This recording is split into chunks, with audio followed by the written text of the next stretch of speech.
amigos, boa noite. Boa noite. Tudo pronto na parte técnica? Tudo bem, gente? Quanta coisa linda, não é? Podermos começar uma palestra, um estudo, como que, primeiro, na presença de todos vocês e, ao mesmo tempo, brindados agora pela prece, pelas palavras carinhosas da nossa irmã e por duas músicas, duas melodias que são lindas, não é? Como vocês todos apreciam, como vocês todos conhecem. Eu queria antes também dizer do quanto eu estou contente de retornar a esta casa. Estive aqui, se não me falha a memória, em abril do ano passado, pela primeira vez. Não me lembro qual foi o tema, mas hoje o tema realmente é bastante diferente. Que vocês possam, vamos dizer assim, aproveitar aquilo que nós vamos fazer como uma série de reflexões que tenham a ver com a nossa realidade e com o tema em questão. Dependendo do horário, talvez até possamos abrir mesmo para perguntas e respostas, para que possamos também interagir dentro da ideia de que estamos juntos fazendo esse estudo. Antes de nós começarmos, eu queria dizer também para vocês que câncer é um conjunto de muitas doenças bem diferentes umas das outras. Nós até podemos trabalhar o tema câncer como que de uma maneira geral, mas eu digo para vocês que existem situações que nós rotulamos de câncer pela medicina que são simples, cujo tratamento também ele é praticamente aquele que vai como que eliminar a doença. Mas existem outros casos em que o paciente vai, dependendo do órgão afetado e da gravidade da neoplasia, que é sinônimo de câncer, ele terá todo um percurso de muito sofrimento. Por exemplo, um câncer de pele, um epitelioma basocelular ou espinocelular. Em geral, são tumores pequenos, limitados, e que a retirada cirúrgica traz a cura daquele pequeno tumor. Por outro lado, um paciente com câncer de pâncreas é um paciente de um câncer que é muito difícil de se diagnosticar, porque ao contrário da pele, que é aparente, o pâncreas é um órgão escondido dentro do abdômen. E muitas vezes, quando o tumor se apresenta, ele se apresenta através de sintomas e sinais. Quando o médico vai fazer o diagnóstico, a doença já é avançada. A cirurgia é difícil, o pós-operatório também.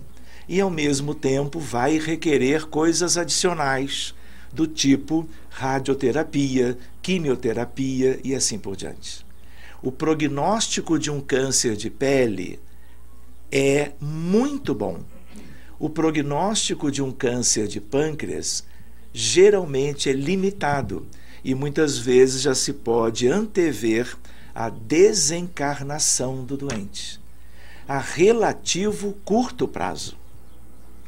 Para que a gente se lembre de outras coisas, câncer de pele, ele pode ser daqueles dois tipos que nós citamos, mas existe um que se chama melanoma. O melanoma maligno é um dos cânceres mais, vamos dizer assim, hostis ao indivíduo, porque ele é rapidamente progressivo e ele leva à desencarnação dependendo da fase do diagnóstico e dependendo das características do doente que tem aquele determinado melanoma. Muitas vezes o melanoma não é bem na pele, muitas vezes é, mas ele pode ser no globo ocular e ele pode ser em outros lugares e ele frequentemente gera metástases. Então, a gente lembra que estamos diante de um grande universo Existem dois extremos e existem, vamos dizer assim, no meio do caminho, diversas, propriamente neoplasias ou tumores com diferentes prognósticos. Outra coisa importante para nós é a ideia de que uma coisa é alguém com câncer há 50 anos atrás. Aí poderíamos dizer, então isso já não interessa mais, porque nós já avançamos 5 décadas. Neoplasia hoje é uma questão diferente. Muitas das neoplasias são curáveis, coisa que não acontecia no passado. Por exemplo, uma criança com leucemia, que é um tipo de câncer, dependendo do tipo, porque são vários, a criança pode ter um bom prognóstico e uma grande chance de cura. Só que o processo de tratamento ele é doloroso, ele é penoso para o paciente, no sentido de várias internações, no sentido de medicamentos que vão gerar muitos efeitos colaterais, e a ideia também de que esses doentes com neoplasia do sangue, tipo leucemia, poderão requerer, por exemplo, transplante de medula óssea, que é mais uma internação, é mais um conjunto de abordagens para que o oncologista, o pediatra, ele tenha o controle da doença. Então esta é uma ideia preliminar para nós, para que a gente entenda que eu posso até juntar câncer, todos eles, numa questão só, mas a gente lembra que são questões individuais, são aspectos de que mesmo que eu tenha 10 doentes com melanoma, cada um deles terá um jeito diferente. Uma hora quando o diagnóstico vai ser feito, cada um vai ter o seu prognóstico. E também outras coisas que dependerão desse prognóstico, aonde ele vive, que tipo de acesso a serviços de saúde ele tem. Uma coisa é um doente de uma comunidade carente, num país qualquer, incluindo o Brasil. Outra é um doente com a mesma doença, no mesmo estágio evolutivo dela, mas num lugar onde ele tenha direito a um tratamento que é um tratamento médico de alto nível. Não é razoável nós nos lembrarmos disso tudo? Então, este é um aspecto. Vamos adiante. Outra questão. Por que nós adoecemos? Que humanidade é esta? Quem somos nós? Por que o número de casos de câncer e de diversas patologias humanas, muitas delas muito graves, é crescente de um modo geral? São poucas as doenças que nós vamos vendo como que uma diminuição da prevalência ou do número de casos que eu tenho daquela doença numa determinada população. Se eu pensar no planeta Terra, vejam só, é o nosso lugar. Nós todos vivemos aqui. O que nós conhecemos é isto aqui. Não conhecemos nada do que existe lá fora, e lá fora existem coisas extraordinárias, mas a nossa realidade é aqui. E aí eu pergunto para vocês, que tipo de realidade é esta? Por que nós temos tantas doenças? Por que as doenças trazem tanto sofrimento para as pessoas? Porque ela tem, ou elas têm, uma razão de ser. Em função do quê? De quem somos. Eu pergunto para vocês, que mundo é esse então? O que nós aprendemos sobre o planeta Terra e a sua humanidade, por exemplo, no Livro dos Espíritos, de Allan Kardec? E dos Espíritos. Não é verdade? É um livro que nós estamos agora comemorando em abril, há pouco, 160 anos da sua primeira edição. E aí eu pergunto para vocês de novo, esse mundo não é de provas e expiações? O que nós vimos na hierarquia dos mundos? Mundos primitivos. Já passamos essa fase. E mundo primitivo é bem diferente de mundo de provas e expiações. Agora nós somos assim. Só que esse agora é de incontáveis milênios. Mundo de provas e expiações. Câncer, como várias outras patologias humanas, tem a ver com provas, mas muito com expiações. Eu pergunto para vocês, nós estamos começando o processo de provas e expiações?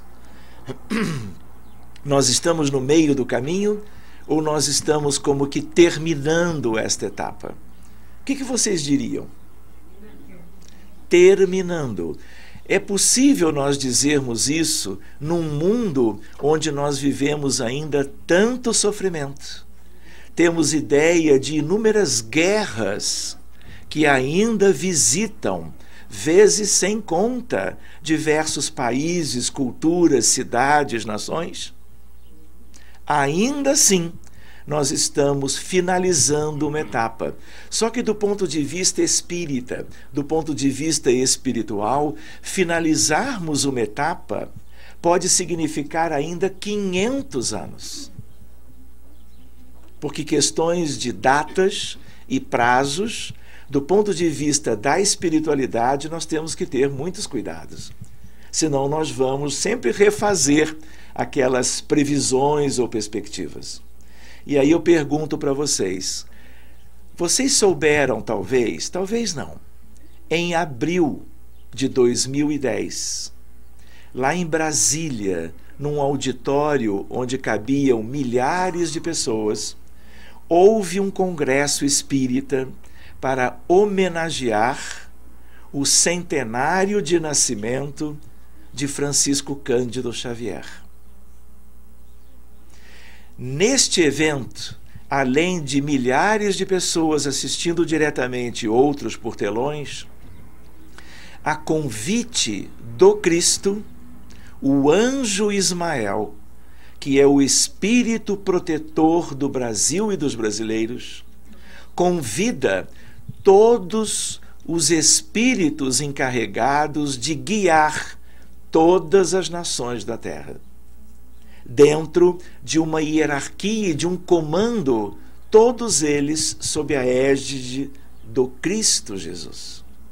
E eles foram todos a Brasília, de tal maneira que enquanto os humanos, os encarnados, estávamos lidando com as apresentações, as festividades, as músicas e tudo o que disse respeito propriamente ao evento, os grandes espíritos dos países todos da Terra se reuniam simultaneamente no mundo espiritual.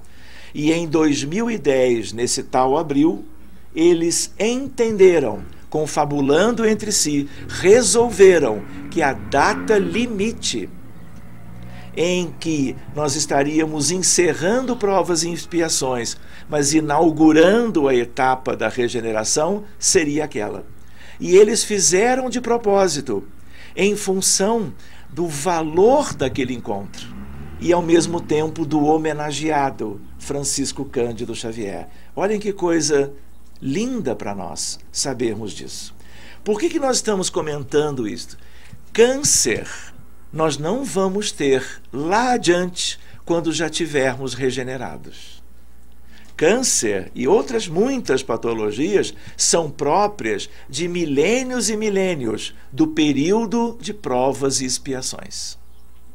Na hierarquia dos mundos, depois de regeneração, o que mais que a gente tem? Qual é a nova fase? Vamos dizer, 500 mil de anos depois, porque quem sabe quando que a Terra e a sua população espiritual, humana, estará regenerada? Quem sabe? Isso está em aberto, porque isso dependerá de quem? Dos esforços de todas as pessoas que aqui permanecerem depois do grande exílio, depois da separação entre o joio e o trigo. Porque nem todos permanecerão. Muitos serão convidados a partirem, como se diz, para rudes degredos reeducativos, num mundo à parte. Os que herdarem aos bilhões permanecerão aqui e ingressarão sobejamente no período da regeneração. Qual é o próximo período? Mundo feliz ou ditoso, que dá no mesmo. E lá mais adiante, quem sabe, milhões de anos depois. Mundos puros. Um dia, este mundo que nos abriga hoje será um mundo puro. E mais adiante, o que há de se crescer em termos de pureza como característica de mundo. Então, o nosso tema de hoje e a medicina que nós conhecemos, as patologias todas que fazem parte de uma imensa lista de possibilidades que os médicos estudam, isto é próprio da fase de provas e expiações. Então, esta é uma primeira ideia. Eu pergunto para vocês, quantos nós somos no planeta Terra? É o quê? A gente pode arredondar hoje para 7 bilhões e meio. Muito bem. No plano físico. Muito bem. Então, reparem só. No plano físico, nós somos hoje, e você pode acessar isso diariamente. O crescimento populacional, ele é diário. E a ideia qual é? Arredondando-se 7 bilhões e meio. Aí eu pergunto para vocês, quantos desencarnados nós temos hoje no nosso planeta, claro? Qual é a ideia? De onde nós podemos ter a noção de quantos espíritos desencarnados existem na atualidade? Essa não é uma estatística fácil de obter, porque ela diz respeito ao além-túmulo, diz respeito à erraticidade, diz respeito ao mundo espiritual. Verdade? Então, existe uma única referência sobre isso. Quem sabe? Que referência é essa? Posso brincar? Uma caixa de bombons. Grande, para quem souber. Grande. Aí a gente pode brincar mais ainda. Existem aquelas perguntas para bombons nacionais, mas existem outras para importados. Belgas, suíços e assim por diante. Alguém tem ideia da referência? Muito bem. A referência é um livro de Emmanuel. Até aí, ficamos na mesma. Qual é o livro? Chama-se Roteiro. O livro Roteiro é um dos livros astros. Outra pergunta para importados. O que são livros astros? São 88 títulos, todos eles da Lavra Mediúnica de Francisco Cândido Xavier. São os principais livros dele como médium, de autores como Emmanuel, André Luiz, Humberto de Campos, e fazem parte de uma lista da Federação Espírita Brasileira. Essa lista eu posso passar para vocês depois, porque nós não podemos desencarnar sem lê-los. Nessa lista estão todos da série de André Luiz, começando por Nosso Lar. Quem pode deixar de ler Paulo Estevão? Renúncia. E assim sucessivamente. O espírita tem esse problema. Ah, não, a vida é eterna, eu vou deixar para a próxima. Só que na próxima, vamos dizer assim, as responsabilidades já serão muito maiores, nós vamos ter menos tempo e ainda teremos o dobro de livros para fazermos o estudo e a leitura. Nesse livro, então, ele diz que somos 20 bilhões de humanos na Terra, num capítulo que se chama O Grande Educandário. Qual é o educandário? O planeta Terra. 20 bilhões, fazendo uma aritmética simples, significa dizer que somos, do outro lado ali, 12,5 bilhões de espíritos desencarnados. Por que a gente está se referindo a isto? Porque esse grande contingente, quase que na sua maioria absoluta, ele é composto de espíritos enfermos. Porque isto aqui é verdade, é um educandário, mas é hospital. E é a ideia que nós trazemos para a reflexão com vocês, no sentido de que todos nós estamos predispostos a adoecer. Alguém pode dizer, não, mas eu estou ótima. E eu fiz agora recente todos os exames. Exames de sangue, exames de imagem, exames preventivos, todos os exames normais. Daqui a 2 anos pode estar, vamos dizer, no leito do hospital, requerendo todo tipo de atenções, incluindo, como uma das possibilidades, um diagnóstico que tem a ver com o nosso tema. Independente da faixa etária, independente da sua etnia, independente de gênero, independente de qualquer coisa, porque nós todos temos isto em comum, uma predisposição para adoecermos. Na justa medida das nossas necessidades evolutivas e de algo que tem a ver com a história de cada um de nós. O câncer ou qualquer doença grave, para que a gente se familiarize, ela é o resultado, tipo uma colheita de algo que nós semeamos outrora, no pretérito. Ninguém vai viver a experiência mais ou menos amarga, mais ou menos dolorosa, com maior ou menor aceitação e resignação de um mal qualquer, sem que aquilo esteja numa programação. E uma programação que leva em conta a nossa realidade toda e as nossas necessidades no sentido de evoluirmos espiritualmente. Ninguém adoece sem razão de ser, ou por obra do mero acaso. Então nós estamos nos lembrando desse aspecto. Por que nos recordamos dos desencarnados? Porque há câncer do outro lado. Uma pessoa que desencarne por uma neoplasia levará as suas condições para o mundo espiritual. Ou vocês acreditam que quando nós morremos ou desencarnamos, nós imediatamente já somos outras pessoas?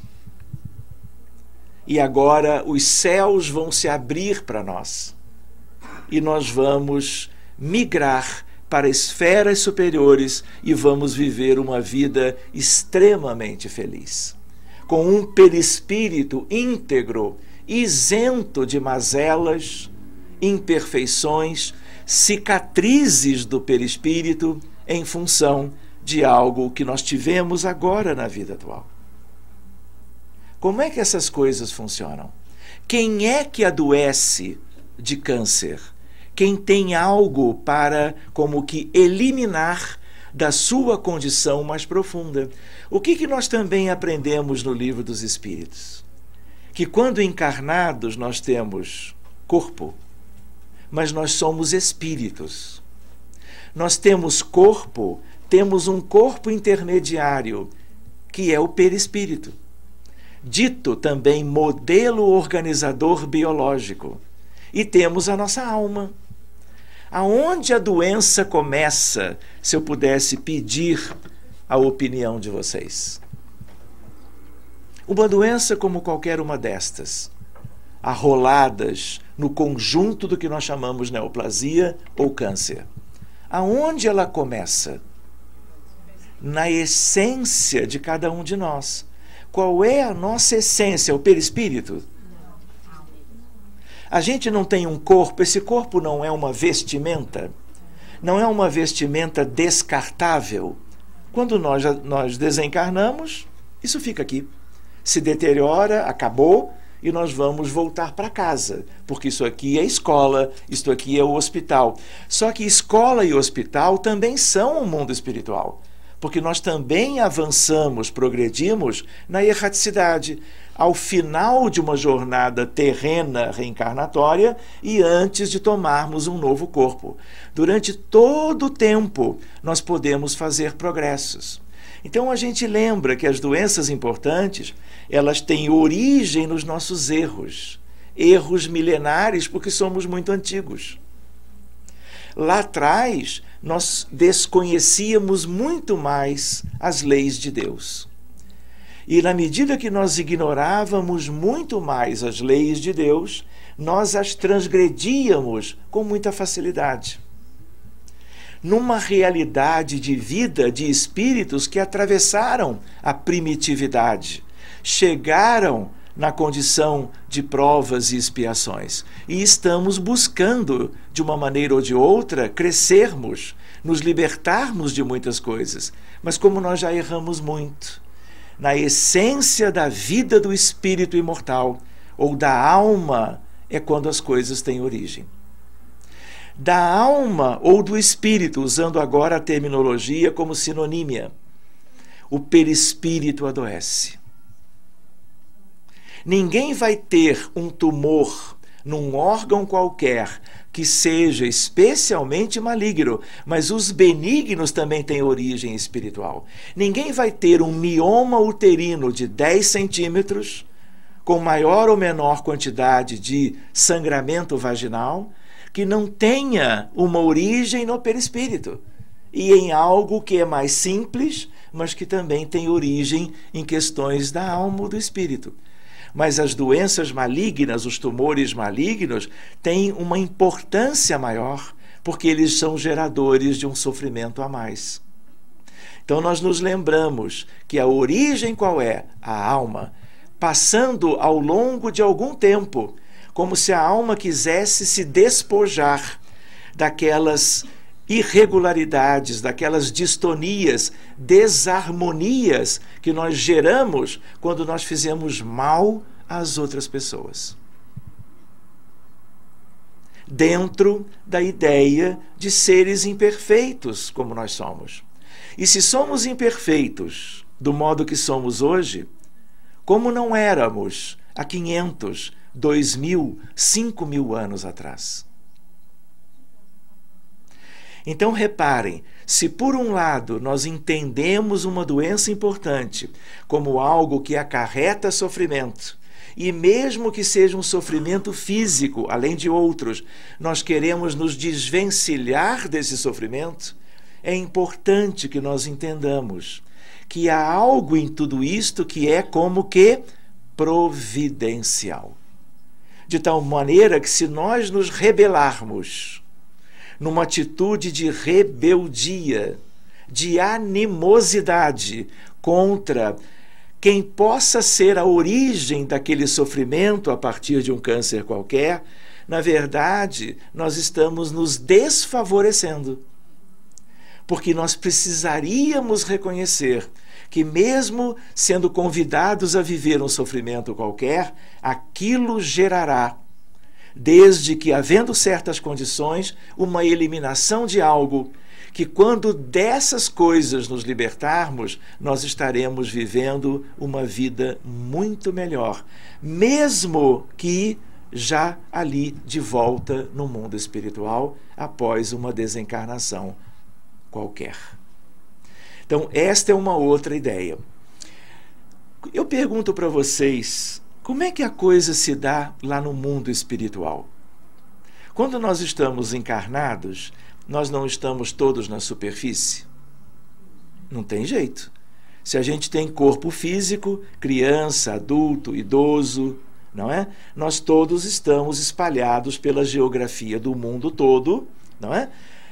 Na superfície. Quando nós desencarnamos, nós ficamos todos igualmente juntos, aglomerados no mundo espiritual?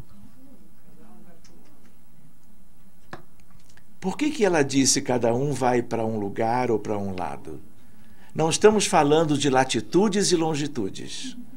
Estamos falando de altura. Querem ver uma coisa curiosa? Que eu não sei se vocês estudaram.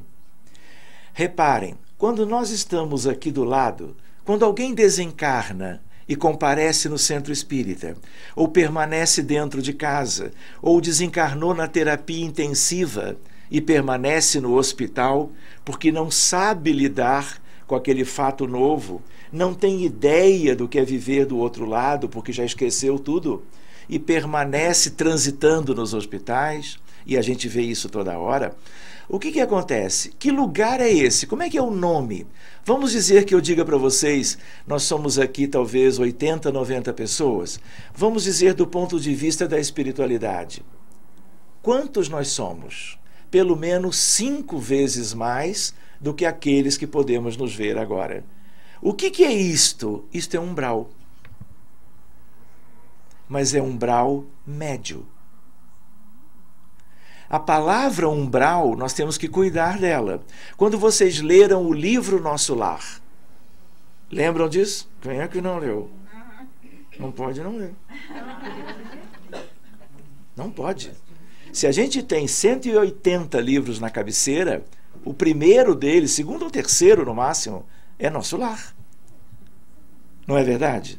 André Luiz foi viver aonde? Logo depois, ele foi submetido, olha o nosso tema. Ele tinha um câncer de colo. Colo, não de útero, obviamente, cólon intestinal. Ele desencarna na cirurgia, no pós-operatório imediato. Era médico, era muito culto e instruído, mas ele acaba indo para onde depois que desencarna? Para o umbral inferior. Aquele lugar de constrangimento, aquele lugar em que ele era como que tido como suicida, onde ele viveu mais ou menos um punhado de anos até ser resgatado, aquele é um umbral inferior. Então, o umbral inferior é diferente do umbral médio. E querem ver, talvez para a surpresa de vocês, quando vocês leram Nosso Lar, é ou não é verdade que vocês fizeram um trato? Tipo, quando eu morrer, por favor, veneranda, guarda aí um lugarzinho para mim e não só, para os meus, a família toda. Pode ser uma família de 30, mas a pessoa organizou a chegada progressiva até completar a família toda. Aonde? Em Nosso Lar. O que é Nosso Lar? É uma cidade astral, é uma colônia dentre milhares vinculadas ao nosso mundo. Essas cidades, elas existem em esferas variáveis. Umas estão ligadas à Índia, outras a países africanos, à Austrália, a países europeus, ao Brasil, ao Rio de Janeiro, como é o caso de Nosso Lar, e assim por diante. Todos os lugares têm cidades astrais. Mas Nosso Lar é uma cidade, eu pergunto para vocês, de que esfera de vida? É umbral. Que umbral? Umbral superior. Então eu não posso usar a palavra umbral para designar 3 coisas tão distintas. Eu posso, mas eu tenho que adjetivar. Concordam? Então, muito cuidado quando nós conversarmos entre nós, vocês com pessoas talvez espíritas e não espíritas, que a gente adjetive, para que fique claro. Ah, fulana fez tanta coisa que vai para o umbral. Que tipo de coisa ela fez? Em geral, o umbral traz uma conotação de um lugar de vida difícil e dolorosa, sofrida. Mas esse é só o inferior. Tanto é que vocês não criaram a ideia de quererem ir para Nosso Lar assim que desencarnarem? Não deixaram tudo acertado com veneranda? Deixaram ou não? Eu não conheço ninguém até agora que tenha lido o livro e que passou direto nesta etapa, quando viu a descrição das coisas lindas daquela cidade, sem pedir para haver ali um trato no sentido de irmos para lá. Isso criou, aliás, um grande... Já não falei isso para vocês? Isso criou um grande problema para a veneranda e para a colônia. Por quê? 2,5 milhões de exemplares do livro Nosso Lar foram disponibilizados pela FEB. 2,5 milhões, uma pequena coincidência numérica, assistiram ao filme. 5 milhões pedindo para viver em Nosso Lar. Vocês já imaginaram as irradiações mentais? Quem não verbalizou, a gente sabe, no mundo espiritual, nem precisa verbalizar. É só pensar, é só pedir. Uns pediram assim, com a alma contrita, no sentido assim, quase que de joelhos, É isso que eu quero. Claro, quem não fez isso? E aí qual foi a ideia? Veneranda, ela teve que consultar engenheiros siderais, chegaram à conclusão que não havia jeito para acolher tanta gente, e eles disseram, a maioria não é de brasileiros, só puxadinho. Então, nós temos lá, ao longo já de muitas décadas, muita gente que conheceu isso tudo, vivendo em puxadinhos, pequenas extensões da colônia. E vocês sabem por quê? Porque nós ficaríamos muito felizes comparando o que é viver num puxadinho em nosso lar do que é viver numa mansão num umbral inferior. Mas a ideia qual é? A ideia é de que para baixo do umbral inferior existem trevas e existe o abismo, no magma do planeta. Nas zonas para cima do umbral superior, a grande esfera de arte, cultura e ciência. A mais alta, antes da última, a do amor fraterno universal.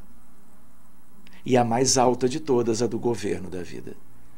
Ou seja, quando nós dormimos, não precisamos pensar que é apenas quando nós desencarnamos. Porque quando nós dormimos, para onde nós vamos? Para o nosso lugar. Cada um tem o seu lugar. Quando nós viemos para uma nova experiência reencarnatória, nós viemos de uma região. O que a encarnação vai servir para nós? Se nós estivermos conscientes e trabalharmos as questões internas que precisamos tratar, cuidar, verificar, diagnosticar e superar, nós vamos, ao voltarmos para o mundo espiritual, para uma região melhor. Nós vamos nos situar em um lugar diferente, melhor do que aquele lugar de onde nós tivemos origem. Então, nós nos lembramos que é preciso que nós saibamos disso. E a ideia de que quando nós desencarnamos é uma coisa, mas no dia a dia, em cada noite, adormecendo, a nossa alma não sai do corpo. Para onde nós vamos? Vai depender de quem somos, de quais são as nossas metas, quais são os nossos objetivos, o que nós temos feito, a que nós nos propomos e assim sucessivamente. Nós todos temos as mesmas deficiências, temos vícios que têm a ver com orgulho e egoísmo e todos os demais que derivam desses dois. E a ideia qual é? Estarmos atentos e que a vida de hoje, a vida atual, a encarnação vigente, não seja apenas mais uma, em que a gente vá repetindo as experiências iguais que tivemos ontem. Então a gente lembra isso. A época hoje, ela é muito assim, somos a herança de nós mesmos, o câncer e outras patologias são heranças que deixamos de uma semeadura antiga, colhendo agora. Mas ao mesmo tempo temos que semear agora o novo. E a semeadura de agora vai ser a colheita de amanhã. Se nós continuarmos transgredindo como transgredíamos outrora as leis de Deus, a colheita futura será análoga à colheita atual. E as coisas vão se avolumando, e as coisas vão se complexificando, de tal maneira que o sofrimento só aumenta. E a felicidade não vem. Reparem, são 128 slides e nós estamos no slide título, fazendo as considerações. Eu me dei conta que amanhã é terça, ninguém trabalha, então nós podemos ir, quem sabe, até às 11h30, não é? Ou coisa assim, transformarmos uma pequena palestra num seminário. Então, vamos adiante lembrando algumas questões. Quando nós falávamos das questões das esferas de vida, a gente lembra, nas esferas mais baixas, mais densas, existe um contingente de bilhões de espíritos humanos. A gente poderia pensar, não agora, já na transição planetária para a regeneração, as zonas mais populosas são as zonas superiores àquelas que você citou, mas ainda não é assim. E a gente também lembra que a gente leva para o mundo espiritual as nossas enfermidades. Aonde que nós levamos se já não tem mais corpo? No corpo perispiritual, que é o corpo básico dos desencarnados. Vamos lembrando algumas outras coisas. Reparem, lembram disso? Vivemos aqui, somos um coletivo de 20 bilhões, temos deficiências morais, estamos aqui para nos reeducarmos e regenerarmos. 7.4, 12.6, totalizando 20. Reforma íntima, substituição dos vícios pelas virtudes. Um ou outro que vive hoje aqui está fora disso. Um ou outro. Vamos adiante. O livro é Roteiro Chico Emmanuel. Onde é que nós estamos? Já vimos isto. A ideia da hierarquia dos mundos, estamos migrando daqui para cá. Só que nós nos lembramos como esse processo é longínquo, duradouro. Existem partes da Terra que vivem a primitividade. A Síria, hoje. O Afeganistão, o Iraque, muitos países africanos. Sigamos adiante. Reparem, todos esses casos são casos que os médicos veem. Todos eles, de certo modo, foram meus pacientes. Então nós temos uma diversidade. Reparem, um doente de lepra ou hanseníase, uma senhora na Santa Casa do Rio de Janeiro com bócio tireoidiano, um quadro benigno, já está livre disto, um paciente tirado da rua. Há uma instituição no Rio de Janeiro, especializada, espírita, chamada Luz de Escol, de retirar pessoas desse tipo de dificuldades. Isolados, sem família, sem alimentação, sem cuidados mínimos. Hoje são 88 que estão lá abrigados com cuidados médicos, de enfermagem, e estão sendo mantidos por aqueles que sustentam esta obra social. Muito bem, aqui temos ele numa condição já melhor, ele já melhorou além disso, mas aqui ele tem sequelas graves de coisas que ele lidou contrariando as leis divinas no passado, relativamente recente desse espírito. Uma senhora aqui nos Estados Unidos com gangrena diabética, já desencarnou, um pós-operatório de cirurgia abdominal grave, uma explosão e suas consequências, e o Rodolfo numa unidade de terapia intensiva lá em Copacabana, no Rio de Janeiro, que quase desencarnou, até que foi atendido e as coisas mudaram, atendido espiritualmente.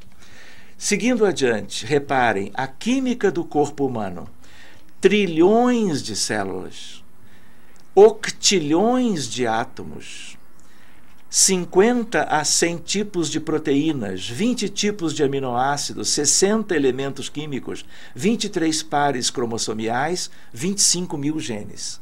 A nossa estrutura é uma estrutura biológica linda e complexa. Quando nós estivermos mais ligados à recuperação, à regeneração de nós mesmos, o nosso corpo será sadio e talvez viva 150, 200 anos. Mas o perispírito que nós temos, ele é muito imperfeito em função das imperfeições da alma. E aí, o que acontece? Em contato com o corpo novo, esse perispírito que é como que enfermiço, ele vai enfermar o corpo mais cedo ou mais tarde. Isso não quer dizer que uma pessoa não possa viver a vida física até os 95 sem nenhuma doença grave. Porque ela já pode ter eliminado muita coisa, se recuperado de muita coisa, ou ela está progredindo e a misericórdia divina está deixando que ela progrida para que ela seja visitada por uma enfermidade só quando ela estiver moralmente mais avançada, para lidar bem com aquela patologia. Eu vou perguntar para vocês e vocês têm a resposta. Quantas vezes nós encontramos uma pessoa, um homem ou uma mulher, uma criança ou um idoso, com uma doença séria, grave, do tipo um câncer importante? E vocês conhecem a pessoa, pode ser a vizinha, pode ser um conhecido do trabalho, um familiar. E aí você pensa assim, como é que uma pessoa tão boa, com características que a gente ainda não tem, do ponto de vista de bondade, de ternura, de fraternidade, e ainda assim ela é visitada por aquela doença, e aquela doença pode acarretar um determinado sofrimento importante. Por que essas coisas acontecem? Parece como que, vamos dizer assim, algo que não faz muito sentido, mas a ideia é de que aqueles que programam ou ajudam na programação, eles esperam que muitas pessoas façam evolução, para que quando a doença chegar por uma necessidade, eles sejam resignados. Eles tenham uma coisa linda que se vê em medicina, que é a aceitação das condições que a vida lhes vai apresentando. Vamos adiante mais um pouquinho. Reparem, isso é importante para nós. Queria lembrar para vocês, todo mundo já ouviu falar de multiplicação celular. Uma célula se ajeita e se divide em duas. Um tumor, um câncer mais ou menos grave, ele começa sempre com uma divisão celular de célula do corpo que é, vamos dizer assim, desarmônica. Ela foge aos padrões, e daquela célula que surge vai haver uma formação de um tumor. Portanto, um tumor de 10 centímetros, ele começou numa divisão de uma célula gerando duas. E essas duas já são alteradas, e dali o tumor se desenvolve. Para que isto aconteça, mecanismos ligados ao perispírito e à alma elaboram essa transformação, que pode ser por uma herança genética, que pode ser por uma mutação genética, e ali o tumor começa. Não é verdade que você encontra várias pessoas de uma mesma família com vários casos de câncer? Isso existe. Por quê? Porque há uma mesma genética, mas ao mesmo tempo, aquele grupo de almas reencarnados ali, aquele grupo, ele é um grupo de pessoas, de almas predispostas àquele adoecimento.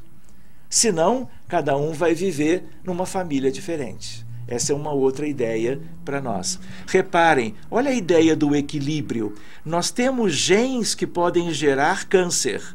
Nós temos genes que reprimem o câncer. Nós todos vivemos em equilíbrio. Mas dependendo do que nós programamos e dependendo da realidade da nossa vida atual, de como e o que nós estamos vivendo, isso pode gerar o desequilíbrio e o tumor vem a aparecer. Quem controla isto é o sistema imunológico. E o sistema imunológico, veja uma coisa curiosa, os anticorpos, eles não são como que um conjunto propriamente isolado. Na verdade, há um sistema que tem a ver com a mente, com as questões neurológicas, endócrinas e imunológicas, de tal maneira que o espírito movimenta todo esse conjunto, e a imunidade tem a ver com o controle, se vai permitir ou não uma doença qualquer. E a doença vem da falta do controle imunológico e a predominância das condições que favorecem o surgimento de um tumor. Para que vocês tenham uma ideia que nem tudo é simples. E em países onde não há muito progresso, onde a medicina não é uma medicina mais avançada, estas coisas podem vir e surgir num hospital qualquer de uma hora para outra, demandando questões difíceis de como lidar com o caso assim, quando o tamanho do tumor é muito grande, ou quando é um tumor que tem características de muita malignidade e pode acometer uma criança pequenininha de 6 meses. E aí nós poderíamos pensar, por que uma criança tão pequena pode adoecer de uma patologia que leva ao desencarne em pouco tempo? Portanto, câncer é o nome dado a um conjunto de mais de 100 doenças que têm em comum o crescimento desordenado de células que invadem tecidos e órgãos. Dividindo-se rapidamente, essas células tendem a ser muito agressivas, incontroláveis, determinando a formação de tumores malignos que podem espalhar-se para outras regiões do corpo. É aquilo que vocês conhecem, que nós chamamos de metástases. E a gente lembra, cada caso é um caso. Em que sentido? Se eu buscar 100 pacientes com câncer de mama, a princípio todas são mulheres. Raramente um homem adoece de câncer de mama, mas existe. Se eu analisar as condições clínicas e as condições psíquicas dessas 100 pessoas, elas são muito diferentes entre si. E a evolução de cada caso é própria de cada um. Todas elas têm questões em comum, mas todas elas têm particularidades. Por isso que a gente diz, nós não tratamos a doença, nós tratamos o doente com aquela doença. Isto é assim para qualquer caso de câncer, isto é assim para uma infinidade de outras patologias. Por quê? Porque a alma é uma só. Aquela com aquela história, com aquelas características e com aquelas razões de por que ela adoece, daquele modo na vida atual. Não há uma passagem do Evangelho que diz mais ou menos assim: não cai um fio de cabelo das vossas cabeças sem que não seja da vontade do Pai? Se um fio de cabelo não cai, como é que nós vamos ver coisas muito mais graves, sérias, geradoras de sofrimento, não tendo a ver com as leis de Deus? Então, essa é uma visão que nós precisamos guardar para nós. Então, crescimento sem limites, desordenado de células com função anormal, invadindo e destruindo tecidos normais. Podem levar à morte. Podem haver as metástases à distância através do sangue ou dos vasos linfáticos. Alguns provenientes são da toxicidade fluídica. Vejam aqui uma visão que é tipicamente espiritualista. A ideia de que tumores vêm de toxicidade fluídica. Aonde está isso? Morando aonde? No perispírito. Morava no perispírito antes de renascer. Continua morando, pode ou não passar para o corpo físico. E que foi acumulada pelos desatinos mentais e emotivos ocorridos nas várias encarnações pretéritas. Desatinos mentais são o ponto de partida para desatinos operacionais, atitudes, escolhas ligadas à agressividade e às transgressões do bem-estar alheio. De tal maneira que, sendo um processo kármico, de tal maneira que há uma previsibilidade. E querem ver outra coisa? Nós, quando reencarnamos, nós esquecemos a programação. Esquecemos tudo. Um ou outro de nós vai lembrar na infância, na juventude, na vida adulta, através dos sonhos, algumas liseiras passagens de vidas pretéritas. Mas habitualmente esquecemos tudo. E é para esquecermos. Mas a ideia qual é? Se nós abrimos um caso de uma paciente com câncer que veio ao atendimento fraterno no centro espírita e quem recebeu e fez a entrevista entendeu que, sendo um caso de câncer, é caso para desobsessão e fluidoterapia, quando nós abrimos na reunião mediúnica, nós vamos encontrar os contextos do passado. Vamos encontrar, inclusive, os espíritos que haviam sido prejudicados lá longe, às vezes séculos antes. E eles comparecerão à reunião mediúnica, serão amorosamente assistidos, destacados, desligados do tal caso do paciente encarnado com essa doença, para que possam retomar o processo evolutivo deles e deixando agora, muitas vezes, um sentimento de vingança, uma perseguição espiritual, e o paciente de hoje, uma vez liberto do contexto espiritual do passado, ele tem um prognóstico melhor. Ele vai precisar de menos medicamentos, ele vai ter um prognóstico diferente daquele que não recebe a assistência espiritual. O que foi feito? A ideia de que, sendo uma doença importante, portanto kármica, nós vamos às raízes daquele caso e daquele sofrimento. Cuidamos no passado, esse passado é atualizado e há uma libertação de todos.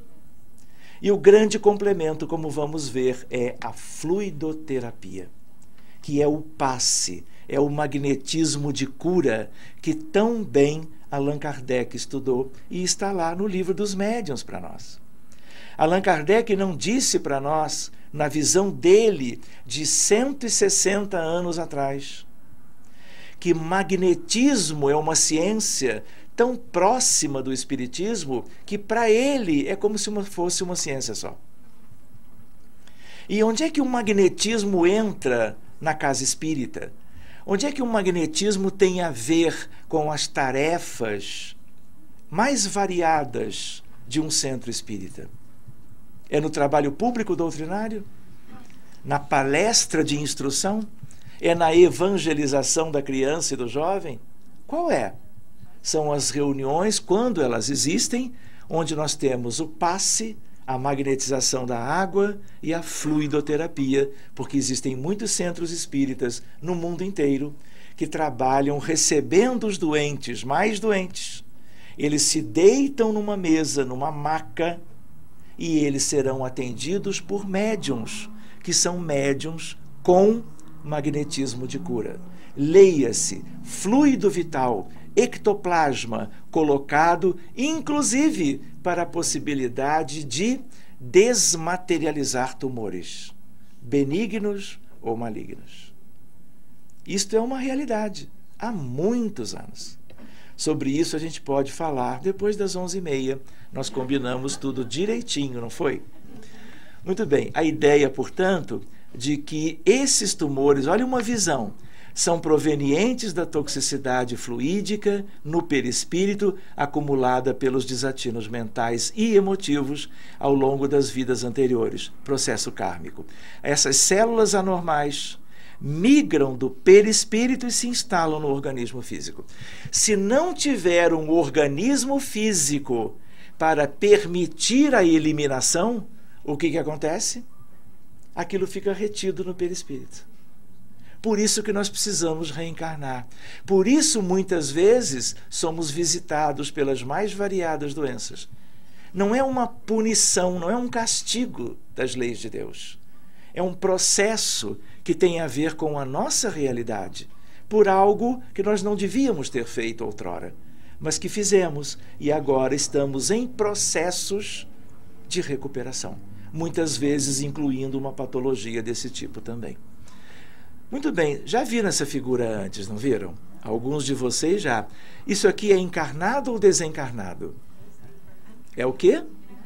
Encarnado. Por quê? Temos um corpo físico. Onde é que o câncer se apresenta? Aqui. Seja no fígado, seja no pâncreas, na próstata, no estômago, na mama, na pele, no cérebro e assim por diante. Não é assim? Aí eu pergunto para vocês, de onde veio mesmo? Daqui. Então não há um elo de ligação, não há um elo fluídico. Não é esse elo fluídico que se rompe quando alguém desencarna? É ou não é? Mas ele se afrouxa quando nós dormimos, quando nós meditamos, quando nós somos anestesiados numa mesa cirúrgica. Mas a ideia qual é? Na origem, os problemas estão aqui. Mas onde mesmo eles foram gerados? A alma imortal tem forma humana? Não tem.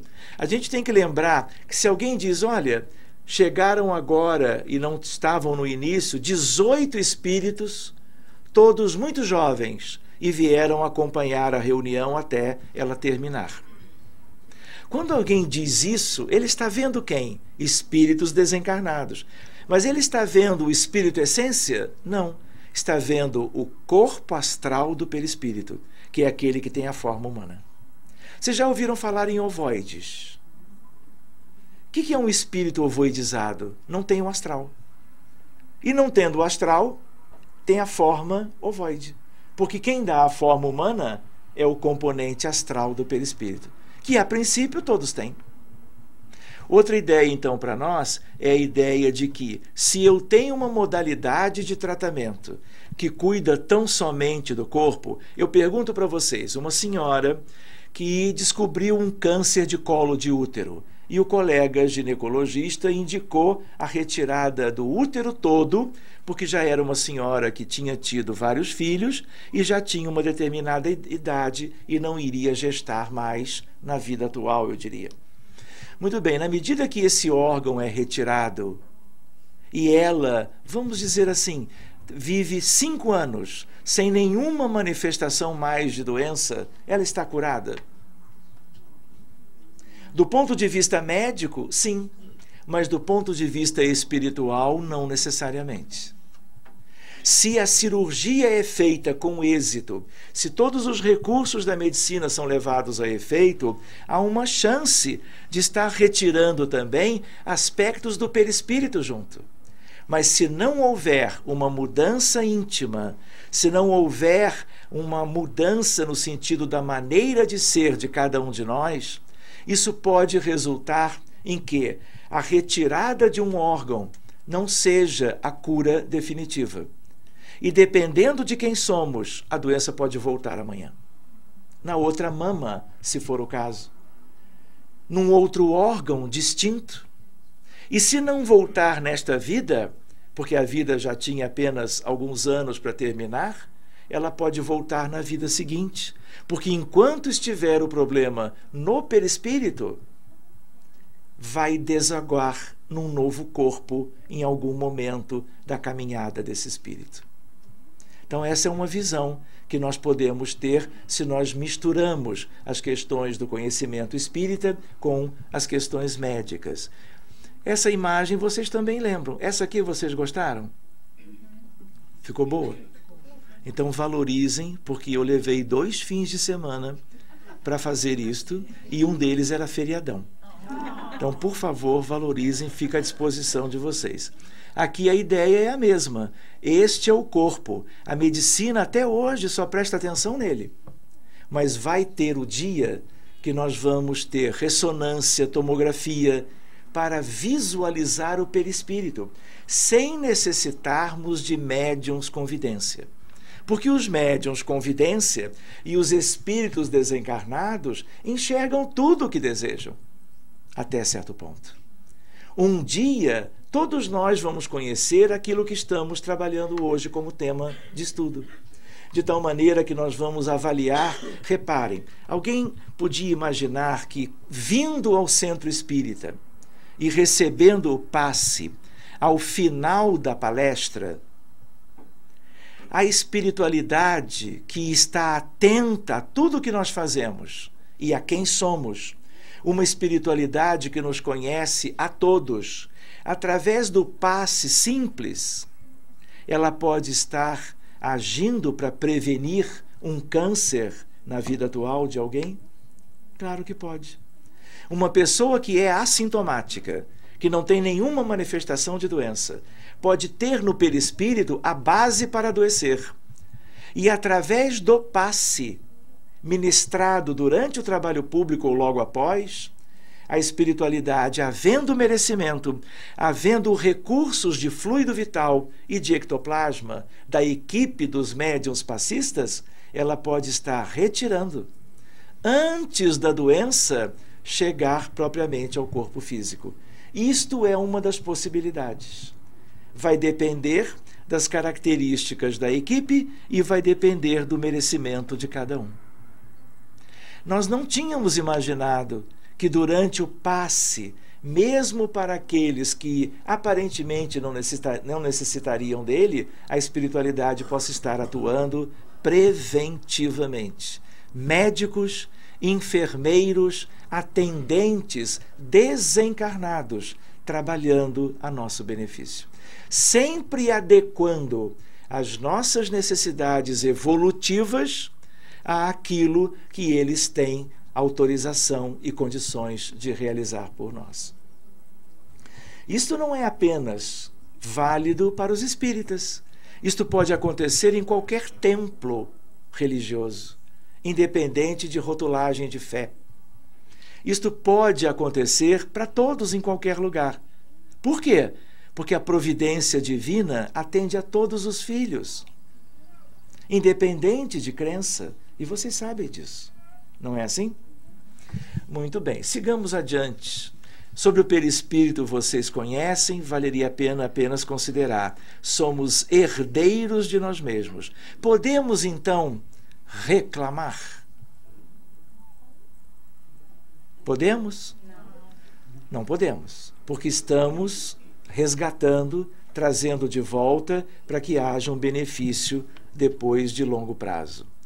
Outros tumores surgem aqui e agora, devido a certas opções de vidas. Por exemplo, nada a ver com a vida anterior, mas a pessoa tem o hábito do tabagismo, ou do alcoolismo, ou de outras coisas.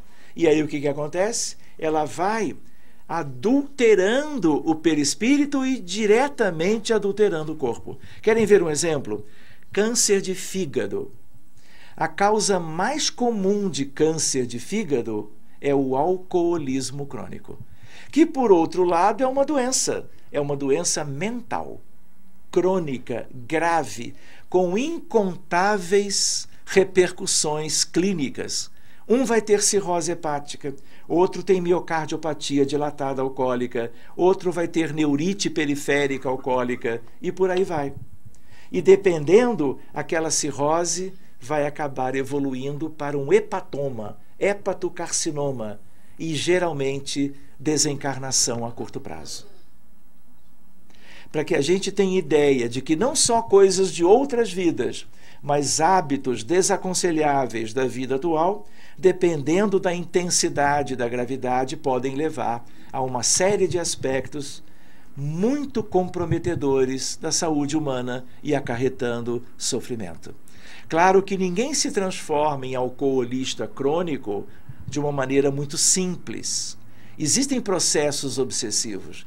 Guardem uma coisa conosco, para o futuro, talvez um seminário no ano que vem ou mais adiante.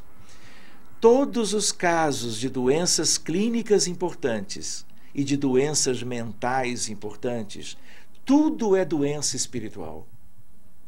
E ninguém com casos dessas listas da medicina adoecem sozinhos. Sempre existem espíritos que funcionam como desencadeantes, como agravantes. E como eu tinha comentado com vocês, a medicina que vem, que já veio, mas que vai como que se estender muito mais, é uma medicina que vai atender os espíritos também. Porque esses espíritos carecem de ajuda. E se nós utilizamos a ideia de que os doentes graves de uma doença qualquer não estão sozinhos, e que quando nós cuidamos dos espíritos ligados a eles, os nossos doentes encarnados melhoram mais, nós estamos fazendo uma medicina mais ampla porque estamos cuidando de desencarnados, atrelados psiquicamente aos casos dos encarnados por décadas ou séculos. Eles se libertam, eles são atendidos e curados, e eles vão retomar o processo evolutivo, e aí nós estamos fazendo uma medicina mais ampla. Não sei se vocês vão ver isto na vida atual de vocês, né? Mas pode ser que sim, especialmente os mais jovens. A ideia de que ali adiante, nos hospitais do mundo todo, nós vamos ter equipes mediúnicas para cuidar espiritualmente dos doentes clínicos. E vamos ter a fluidoterapia espírita sendo utilizado como uma belíssima ferramenta de terapêutica de diversos aspectos que visitam a criatura humana na Terra e que fazem com que elas adoeçam e tenham um determinado sofrimento. É uma questão de tempo, Pode ser que demore um pouquinho mais, mas nós chegaremos a isso. Nós temos ideia, por exemplo, Hospital Psiquiátrico Espírita de Porto Alegre. Um hospital de doentes mentais, doentes com esquizofrenia e todos aqueles outros aspectos mais graves que ainda são levados à internação em hospitais próprios para doentes mentais. Existe um centro espírita no pátio do Hospital Espírita de Porto Alegre.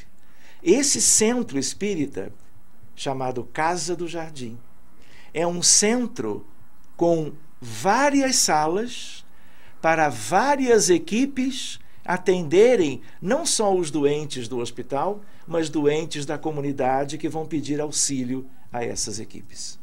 E nós temos isso em diversas cidades do Brasil. E em outros lugares fora do Brasil também, em que a desobsessão e a fluidoterapia fazem parte das atividades desses hospitais. Sigamos adiante. Então, a medicina da alma também para o câncer, assistência aos desencarnados ou desobsessão, e a fluidoterapia. São os dois pilares da medicina da alma. Visualizações terapêuticas, evangelização como modo de prevenção, claro, mas é uma outra questão, porque ali a doença já não está existindo, poderá existir se não foi prevenida. Reparem, é uma doença moderna o câncer? O que vocês acham? Não é. Como o diabetes mellitus também não é. Temos uma grande epidemia de diabéticos no planeta. Milhões e milhões, como temos muitos milhões de doentes com câncer em qualquer país. Reparem, uma mulher em cada 3 e um homem em cada 2 desenvolvem câncer ao longo da vida. Dá para imaginar o que é essa estatística?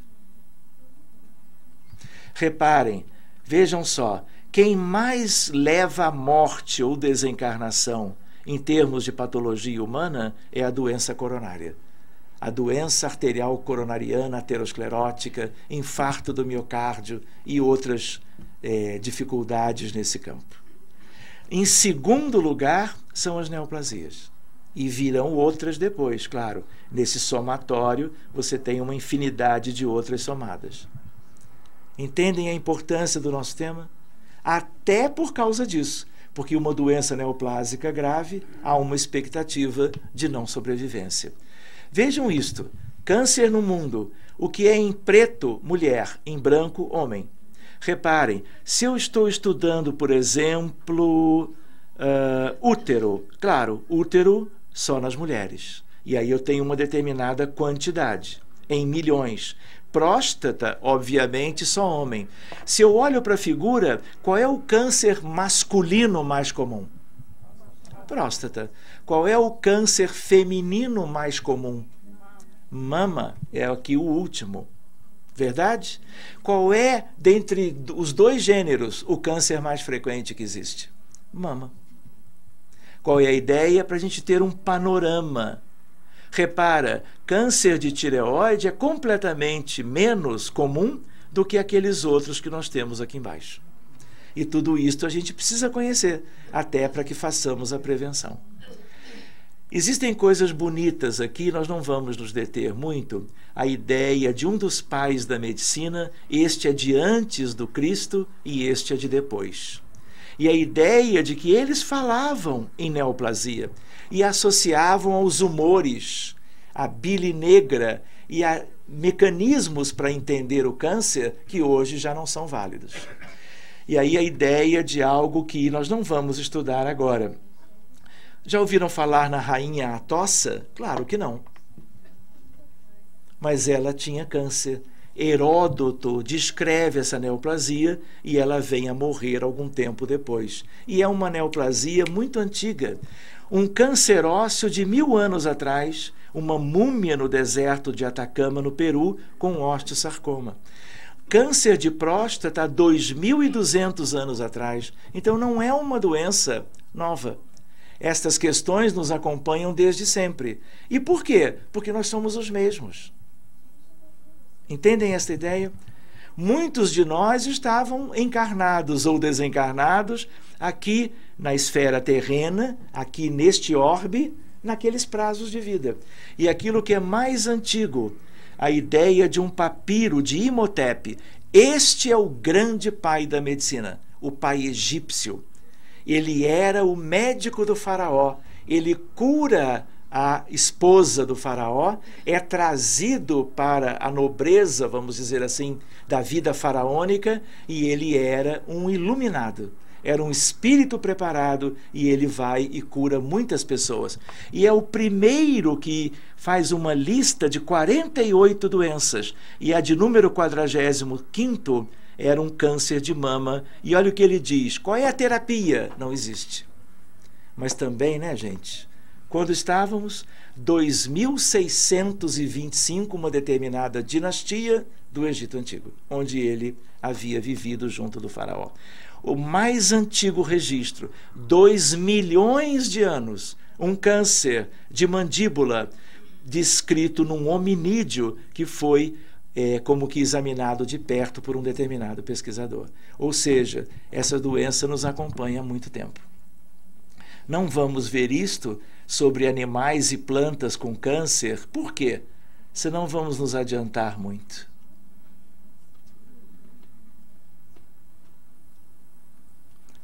Antes que eu passe, vocês conhecem essa jovem? Bombom Nacional.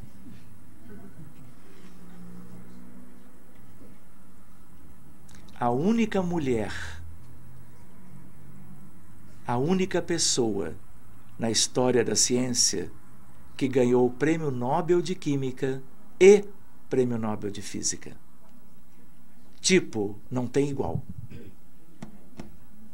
Marie Curie. Lembram dela? Dos tempos de colégio? O que ela trabalhava? Ela trabalhava com elementos radioativos, onde ninguém conhecia radioatividade. Ela descobre o rádio, que é o elemento fundamental da série radioativa. E como ela mexia naquilo todos os dias, ela é alvo da radiação ionizante. E ela desenvolve leucemia e morre de leucemia. Aqui é um caso à parte. Aqui não são dramas mais antigos. Aqui é uma final de um processo de recuperação. Não tem a característica que nós vínhamos conversando sobre isto. Quem é esse moço simpático ao lado dela? O esposo. Como é que ele se chamava? Pierre Curie. O que ele era? Físico. Vocês imaginam o café da manhã dos dois? O que eles conversavam? Vocês já imaginaram o grau de ciência desenvolvida em cada refeição? Era um verdadeiro evento da física e da química. Como é que ele desencarnou? Ele não lidou com os elementos radioativos como ela, mas foi Nobel de Física também, mas não de Química. Como é que ele desencarnou? Ele foi atravessar a rua e uma carroça o atropelou. Isso é bem de físico. É uma turma distraída. Posso brincar com vocês? Eu entendi que eu era um físico, depois de algum tempo de concluída a graduação, quando eu fui para o hospital para dar aula de uma área da cardiologia. Estava na Lagoa Rodrigo de Freitas, dirigindo para o Hospital de Laranjeiras. Quando eu olho para os pedais do carro, eu estava com 2 sapatos diferentes. Um era marrom e o outro era preto. E aí eu não podia mais voltar, senão a aula ia atrasar. E aí eu fui embora.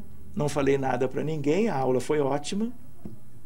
Mas depois, voltei para casa, corrigi, deixei os 2 bem separados para não repetir aquilo, mas é uma ideia da distração que o pessoal que fica com as coisas abstratas da física teórica podem muito bem apresentar no dia a dia. Radiações, cigarro, álcool, agrotóxicos, alimentação imprópria, infecções virais. Qual é a relação de um determinado vírus com o câncer de colo uterino? Não há o HPV? Não há uma campanha de vacinação para haver um livrar-se das infecções por HPV, porque ele é profundamente ligado ao câncer de colo de útero. Então, se nós vacinamos as jovens, nós vamos ter menos câncer depois. Então, tudo isso são elementos novos da medicina para nos ajudar a que tenhamos essas coisas, pelo menos agora de fora para dentro, parcialmente eliminadas, mas sem deixarmos a ideia de que as coisas vêm essencialmente de dentro para fora. Vamos adiante para outras coisas. Olha lá, esgarçamento perispirítico. Vocês acham que eu posso falar nisso numa aula de medicina num hospital universitário? Eu falo de muita coisa, mas esgarçamento perispirítico, eu digo, eu não falo. Falo em alma, até numa sessão clínica, com outros muitos colegas e outros muitos estudantes de medicina. Mas se eu falar espírito, eu vou dever uma explicação. Mas muitos dos colegas nem querem saber a explicação. E talvez um ou outro me sugira que eu visite um médico para me cuidar com ele. Vocês acham que vai ser o dermatologista? Não.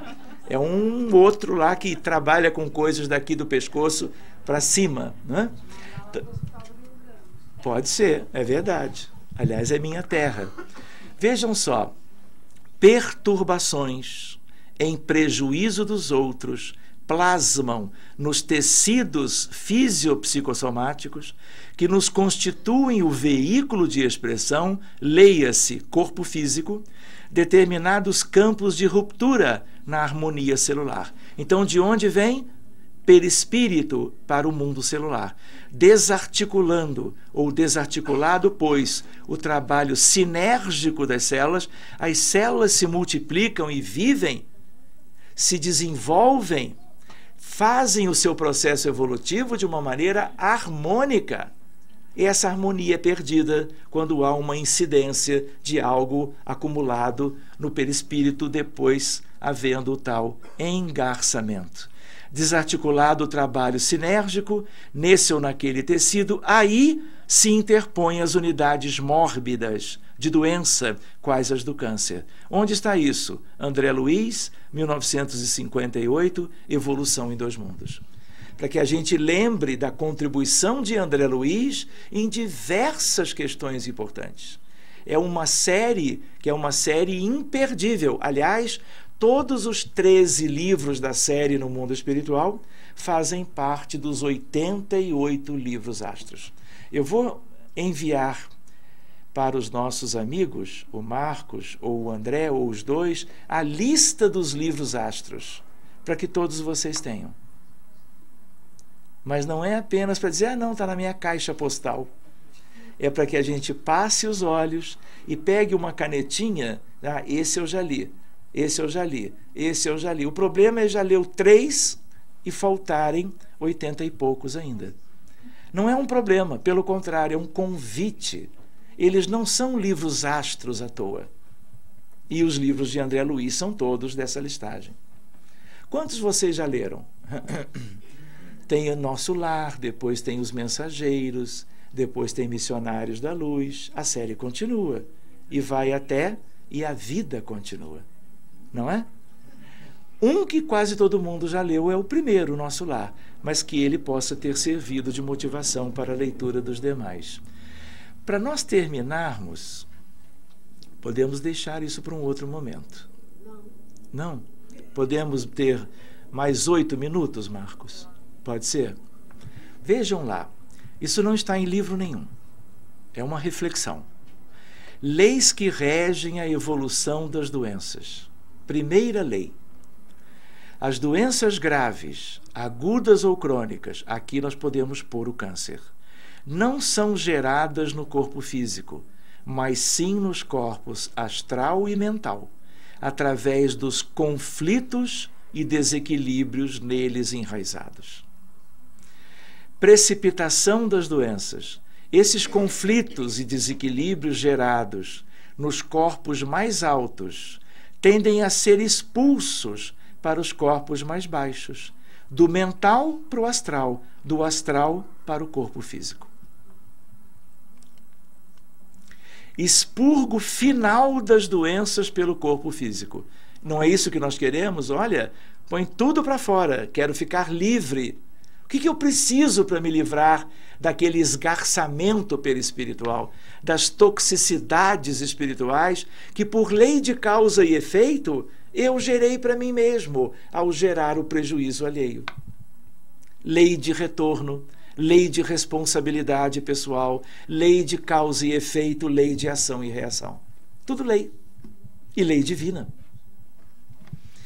As doenças físicas graves e crônicas que nos afligem constituem, por isso, o estágio final de expurgo dos conflitos, desequilíbrios e traumas que se geraram nos nossos corpos anteriores.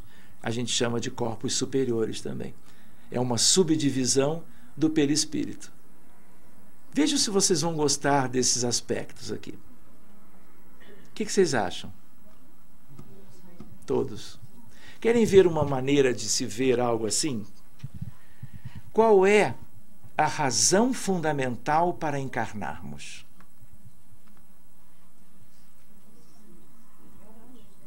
Não reencarnarmos. Não é uma reflexão? Se nós reencarnamos, é para cumprir certas finalidades. Finalidades de resgate, de libertação, de renovação.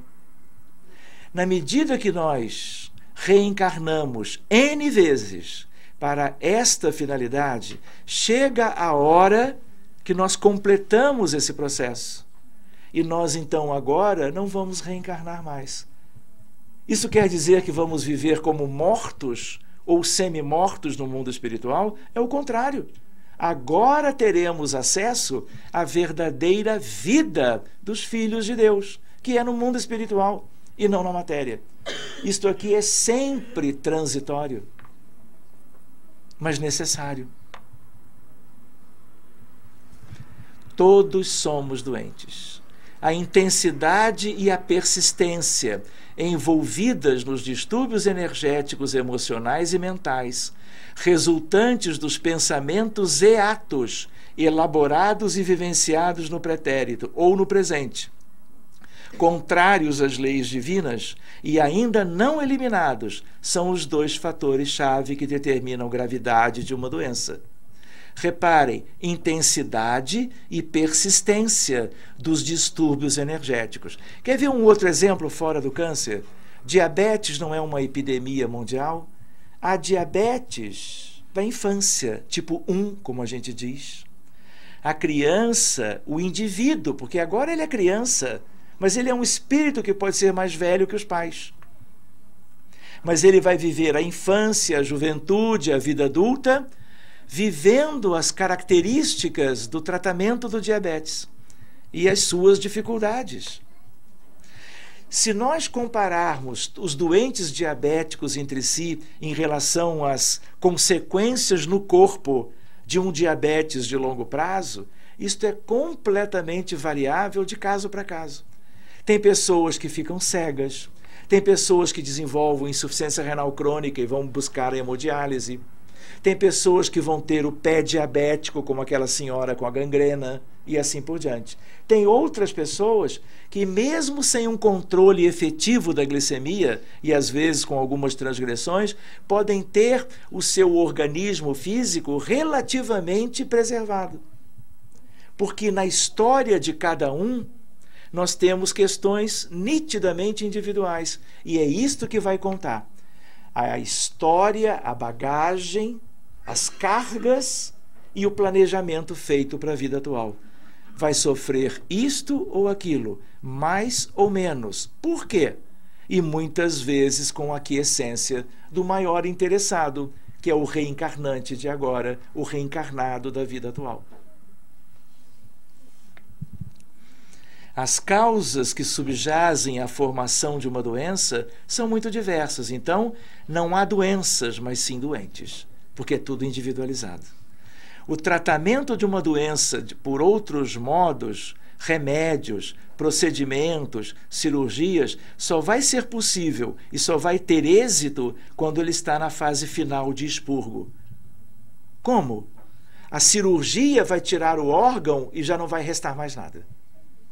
Então, isto é um tratamento exitoso. A doença foi diagnosticada, foi tratada com o que há de melhor da medicina e ela não vai voltar, porque a matriz daquela enfermidade foi embora junto.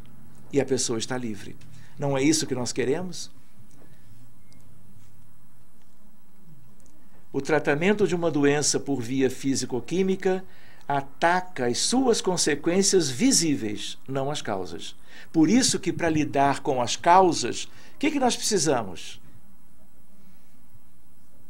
Passe, fluidoterapia, reforma íntima, educação dos sentimentos, autoconhecimento para a renovação espiritual. Senão, nós nos livramos de uma patologia construída há séculos. Estamos livres agora, mas se nós não nos modificamos, podemos transgredir de novo. Posso contar uma história que vocês já conhecem? Quando nós, diante das leis de Deus, com mais consciência ou menos consciência, com atenuantes e agravantes, nós transgredimos e fazemos mal a alguém, nós temos 4 etapas de recuperação. Quais são? A primeira, errei. Fiz um mal que não devia ter feito. Com a amplitude e a profundidade que isso tenha sido feito. Qual é a primeira etapa para que eu me recupere daquilo que eu realizei contra alguém? Como é que a gente chama? Arrependimento. Enquanto eu não me arrepender, as coisas vão evoluir à minha revelia. Quando eu me arrependo, eu me coloco e me submeto às consequências dos meus atos. Segunda etapa, qual é? Reparação. Só para respeitarmos a ordem.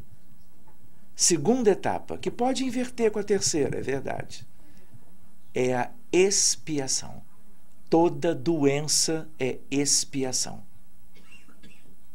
E aí a expiação é proporcional ao mal feito realizado por mim. Justinho, porque a lei de justiça e de amor, ela é impecável, mesmo com atenuantes e agravantes. Terceira etapa, qual é? Foi dito aqui. Reparação. Como é que a gente repara o mal? Sofrendo? O sofrimento não quita a dívida de ninguém. O sofrimento apenas nos dá o valor da dívida. O que paga a dívida e quita? O trabalho, a dedicação, o amor. O amar e o servir, sem recompensas. Aquilo que é como algo que todos os espíritos viveremos um dia, em plenitude. Sem que seja por causa do aguilhão do sofrimento. Espontaneamente. E o quarto e último aspecto, esse é mais difícil de lembrar, mas é importante para nós também. Qual seria? Aí vem a prova. Diante das mesmas condições nas quais antes eu fali e transgredi, agora eu vou me ver de novo numa situação semelhante. E agora eu quero ver. A minha consciência quer ver. O mundo espiritual quer ver. Qual será a sua postura agora? Você vai repetir o mesmo erro e passar novamente por processos análogos de sofrimento? Ou você será testado e dizer, não, isso eu não quero para mim. Eu não sou isto mais. Eu não vou proceder desta forma, mesmo que eu não me lembre de ter feito algo semelhante numa vida anterior. Arrependimento, expiação, reparação e prova. Vamos adiante mais um pouquinho? Não vamos ver tudo, só gostaria de lembrar algumas coisas, porque vocês percebem, é como um conjunto de questões que valia como um seminário. Mas nós podemos voltar a isso um dia. 2018, 2019, 20. Viver as experiências que a vida nos oferece é obrigatório. Sofrê-las ou aproveitá-las é opcional. Como é que nós reagimos perante tal ou qual dificuldade, seja doença, seja alguma outra questão?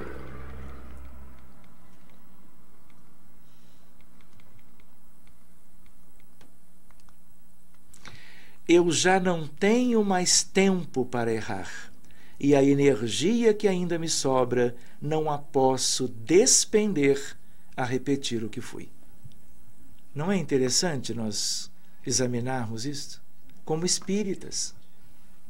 Quem não tem a base do espiritismo não tem tantas ferramentas, tantos elementos úteis para que nós nos recuperemos com uma certa agilidade. Já são quase 15 para as 10. Vamos ver estas coisas numa outra oportunidade.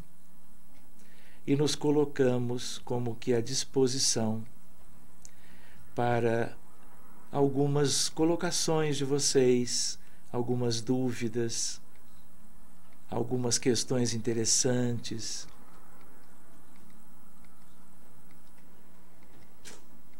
Me digam, sobre aquilo que foi apresentado, eu pergunto para vocês, ficaram dúvidas?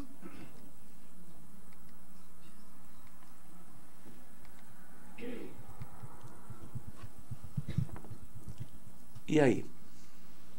Mas por causa daquele relógio, o relógio está olhando para nós.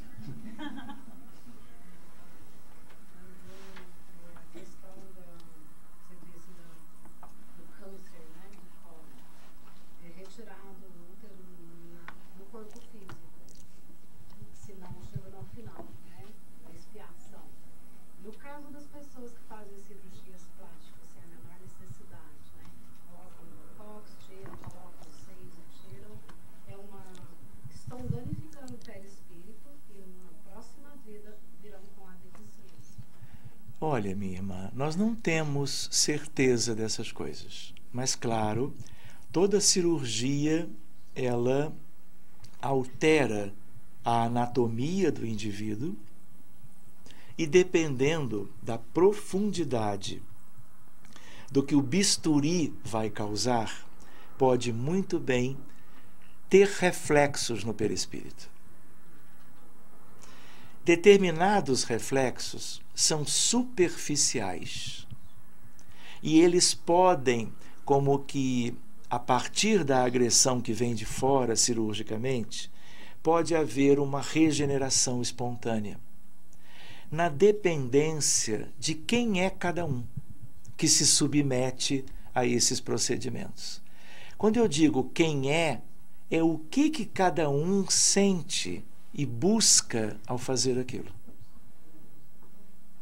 E dependendo, vamos dizer, desses motivos, quando tudo tiver muito a ver com questões típicas da vaidade humana, vamos dizer, as consequências podem ser maiores. E isso pode gerar uma necessidade mais longa de recuperação, que pode talvez só existir no mundo espiritual após a morte física. Então, a gente tem que cuidar no sentido de o que nós almejamos. Qual é a finalidade da existência? O mundo é de bilhões. Quem é que vem para o lado de cá? Quem dos 7,5 bilhões hoje tem uma noção um pouquinho melhor do sentido da vida humana? De por que vivemos? Qual é e o que está motivando todo um processo multimilenar, milhões de anos da ideia do princípio espiritual até a vida humana, da condição hominal até a condição angelical? Qual é o sentido de tudo isso? Quanto mais ignorância, maiores os erros. Então, as recuperações dependerão, claro, de com que motivação nós fizemos o quê. Mas a gente lembra, essas coisas são mais superficiais, menos graves do que outras. Mas é claro, tudo que nós fazemos com o nosso corpo, aparentemente fazemos com os nossos perispíritos também. E quando chegarmos do outro lado da vida, teremos esses estigmas, estas marcas, e elas denotarão a nossa condição pessoal, em termos de maior ou menor conhecimento, maturidade, respeito às condições de início, porque quando nós nascemos em cada encarnação, nós temos umas condições de partida, umas condições iniciais. E essas condições nos foram dadas pela providência divina. E quando nós queremos mexer muito na aparência, ou às vezes em coisas mais delicadas, nós estamos não aceitando as condições de partida. E há uma espécie de revolta. E muito mais importante do que os aspectos do bisturi em si, é o sentimento com o qual nós procedemos àquela escolha. Mas nós devemos concordar, não é? O quanto isto só denota quanto à ignorância nossa a respeito dos objetivos da vida. Se nós pudéssemos entender melhor os mecanismos e essas razões todas que nos levam a reencarnar, nós faríamos uso muito melhor das oportunidades que cada vida nos dá. E não perderíamos tempo, energia, e não viveríamos escolhendo atalhos, e estaríamos buscando um norte, que é o norte da evolução espiritual. E a vida pode ser vivida em referenciais materialistas, mas ela deve ser vivida em referenciais de vida eterna.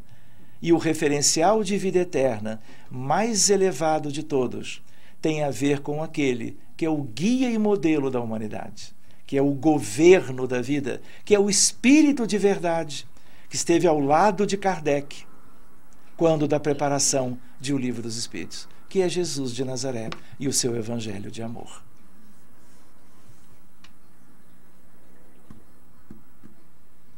Vocês não querem ir embora. Eu percebo. O que mais? Então vamos ver as questões. Aí a gente vê umas 80, não é? No caso, por exemplo, a pessoa que tem um câncer e ela foi curada pelo fluido vital. E aí, como foi por uma misericórdia ou ela não vai... No sentido de misericórdia, no sentido... Pois não. Pois não. Você pode falar mais alto, por favor? Sim. No caso de uma pessoa que tem câncer e ela é curada pelo fluido vital, neste caso é uma misericórdia ou ela ainda vai ter que, como diria assim, ter alguma outra coisa? Minha irmã, linda a sua pergunta. Quando ela diz curada pelo fluido vital, é porque por alguma razão ela teve acesso ao centro espírita, vamos dizer, recebeu o tratamento dos espíritos benfeitores, utilizando o magnetismo fluido vital dos médiuns da equipe. E ela, talvez, com ou sem cirurgia física, se viu livre daquilo e se curou exatamente. E aí nós pensamos assim, se é esse caso, houve uma desmaterialização de um tumor, e no próprio perispírito, aquelas bases antigas que fez o corpo adoecer foram também como que eliminadas, a pessoa realmente está curada, é porque ela tem um merecimento que é diferente de muitos outros. Por quê?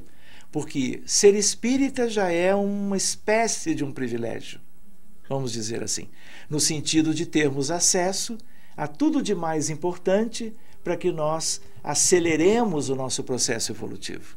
É como uma dádiva poder ter numa encarnação acesso à doutrina espírita como um todo. Mais do que isto, viveu em algum momento no movimento espírita e ali foi beneficiado. Ou seja, houve uma convergência, uma constelação de elementos favoráveis.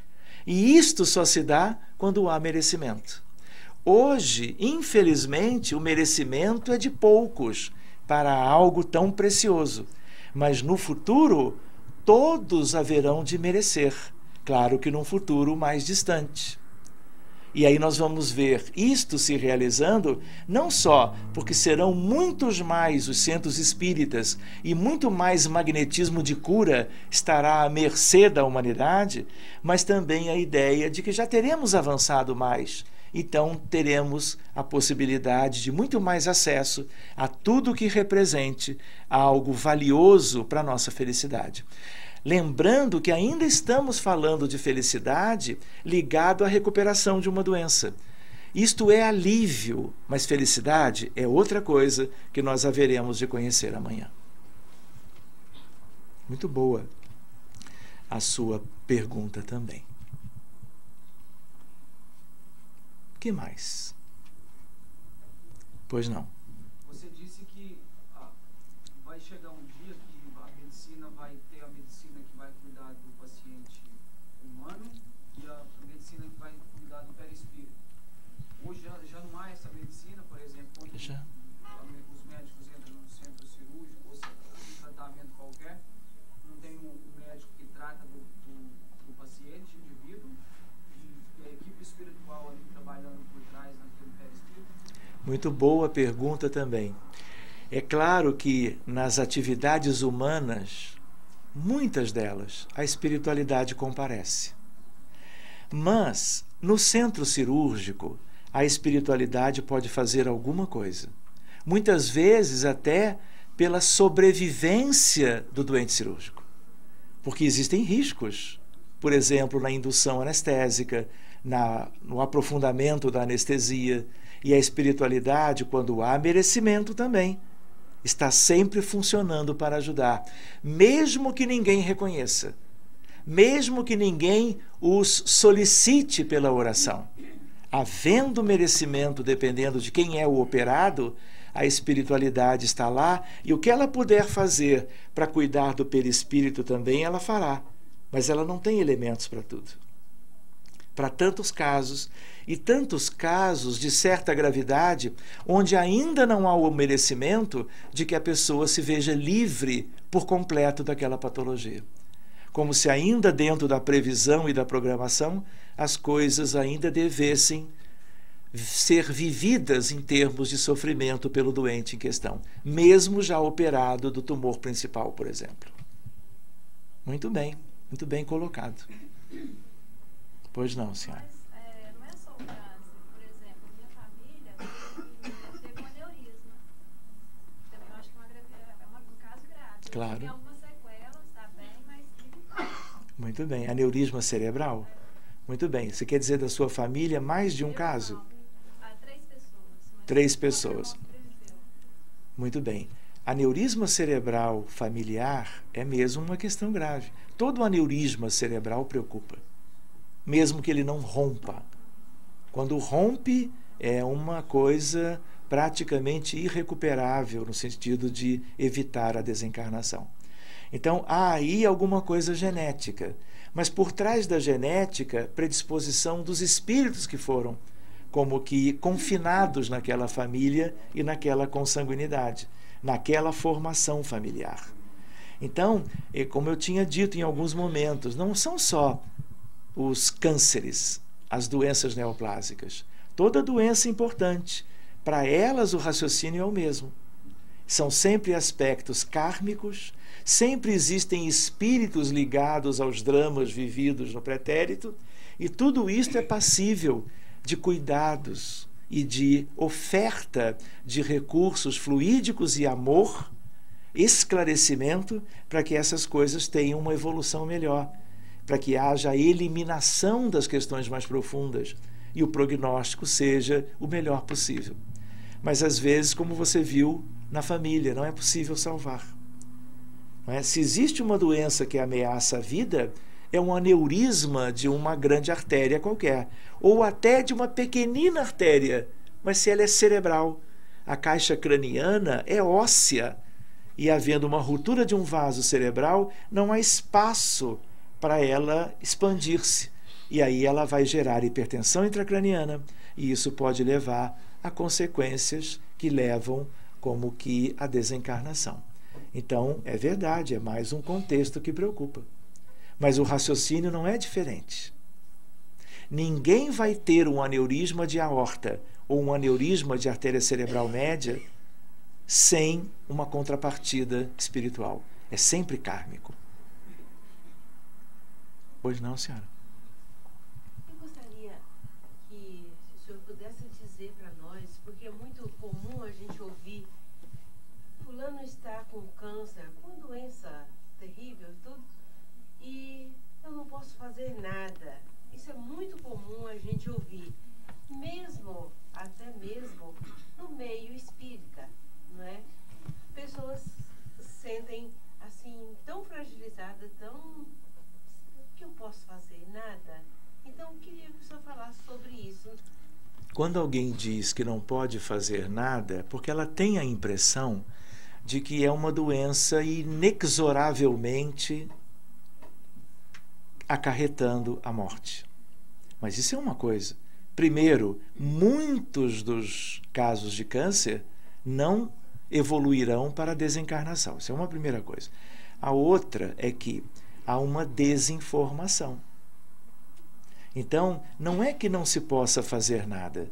Talvez alguém sem preparo não possa fazer nada para evitar a progressão da doença. Mas muito se pode fazer.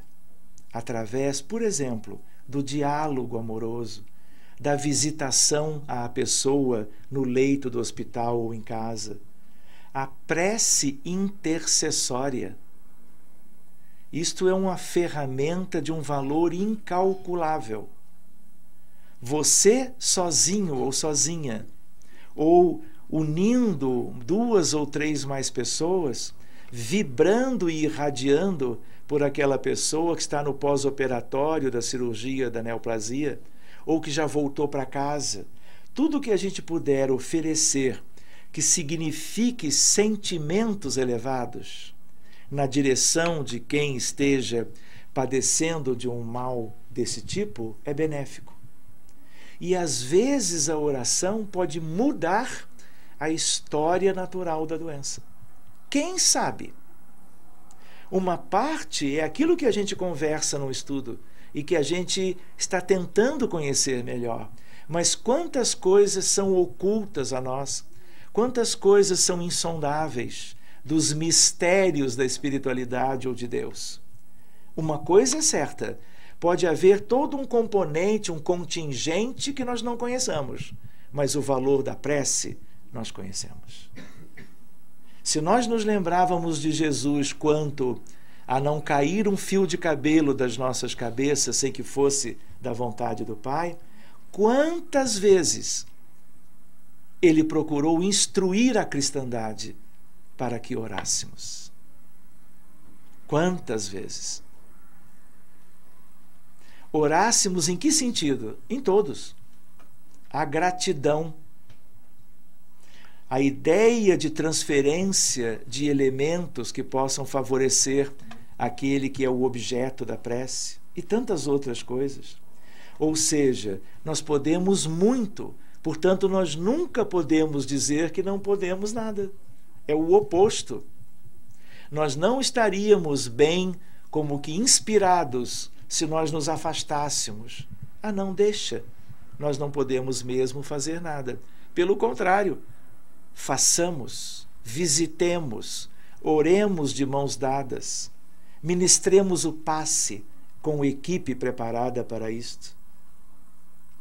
Façamos, mobilizemos recursos e a espiritualidade estará junto. Muito além do que está junto, como o nosso irmão levantou no próprio centro cirúrgico. Porque se nós temos a oração, nós vamos fixar elementos novos, que só a oração mobiliza. Não é verdade? Que mais? É um assunto vamos dizer, quase que inesgotável. Nós poderíamos refletir sobre muitas questões. Estamos buscando alguns elementos para nós elaborarmos algumas reflexões em si. Você ia falar? Eu ia te perguntar, por exemplo, na família do meu pai, todos eles têm diabetes. Seria kármica ou genética? Olha que pergunta importante também, ela meio que já foi respondida antes. Por quê? A genética está à mercê do espírito e dos interesses espirituais, e não o contrário. Mesmo que seja uma mutação genética, que não haja hereditariedade para passar as doenças de uma geração para outra. A genética responde aos apelos do espírito, e não o contrário. A locomotiva da evolução espiritual é o espírito e seus interesses. Então, a genética, ela é da biologia do corpo, a reboque da locomotiva. Então, é a história dos aneurismas da família da nossa irmã. Aqui é o diabetes. Diabetes é uma doença genética e muitas vezes com aspectos de hereditariedade. Então, o que eu quero dizer com isso? Só vão nascer utilizando corpos gerados por aqueles pais que lá atrás são aqueles que tinham a genética para o diabetes, quem tiver que viver o diabetes na Terra. Em função de quê? Das suas necessidades. Senão ele vai procurar outra família. Entende? Não é ele que vai procurar. Tem uma turma bacana que procura. Vocês não leram em Nosso Lar a ideia do ministério da reencarnação? Reencarnar não é nunca casual. Mesmo reencarnação permitida de seres abissais, que sabidamente virão à superfície, tomarão um corpo e terão atitudes destrutivas, até prova em contrário. Como tiveram no fascismo, no nazismo, no stalinismo e assim por diante. São todos seres abissais. Vieram em coletivo, tomando de assalto, de um certo modo, a realidade europeia, no caso. O Pol Pot no Camboja, no Khmer Vermelho. Milhões e milhões de desencarnados. O que é isso? Oportunidade concedida a seres predadores que vivem ainda neste mundo. Mas estes estão com os dias contados. Degredo, exílio, separação entre o joio e o trigo. Para que o trigo progrida já sem a presença do joio, porque não haverá mais sentido nem necessidade. Transição planetária, assunto para 2029.